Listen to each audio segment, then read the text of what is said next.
Hey everybody, and welcome back to the Hard Disk Info channel. Today I'm going to show you some top tricks of your Sony HT-AX7 speaker.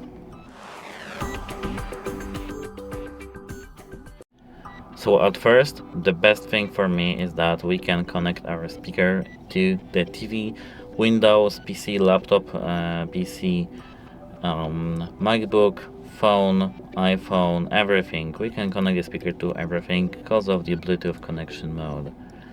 And here we do have the application on the screen itself, as you can see. So in this application here we have a lot of options. We have something called sound field. We can either enable or disable sound field. Here we do have the battery levels, changing the sources of the phone. We have voice modes, night mode.